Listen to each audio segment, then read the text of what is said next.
Évidemment, la logique que nous défendons, c'est effectivement celle d'accompagner au mieux les entreprises réunionnaises.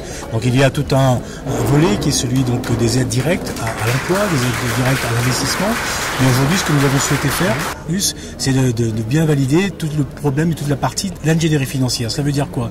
Ça veut dire que nous pouvons aujourd'hui, avec un fonds qui aura été mobilisé de 50 millions d'euros avec la Banque européenne d'investissement, la région et des fonds FEDER, nous pouvons donc accompagner les entreprises cette fois à travers des prêts, à travers des garanties et également donc avec des dispositifs qu'on appelle de haut de bilan, c'est-à-dire prendre une participation donc dans l'entreprise, accompagner l'entreprise le temps de son développement et lui permettre effectivement de trouver donc sa place à la Réunion. Et ces dispositifs-là, l'ingénierie financière, sont absolument nécessaires et fondamentaux si l'on voulait effectivement mieux accompagner les entreprises aujourd'hui dans le cadre de leur développement et de leur croissance.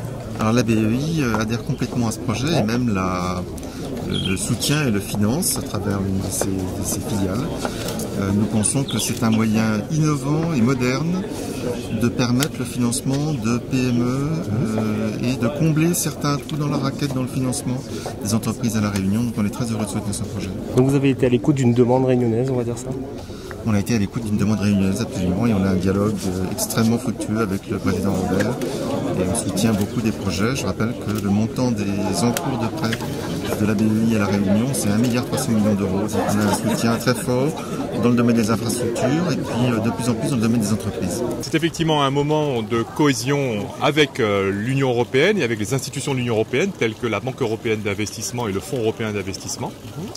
Le président de région a réussi, comme il s'était engagé, à pouvoir mobiliser plusieurs fonds en provenance de l'Europe et ainsi pouvoir mettre à la disposition de l'économie réunionnaise près de 80 millions d'euros.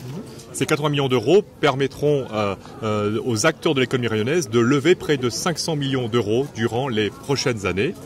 C'est donc là une véritable prouesse en matière d'innovation financière qui s'adresse aux entreprises réunionnaises, aux TPE et PME de l'entreprise réunionnaise et aux différents moteurs de la croissance réunionnaise.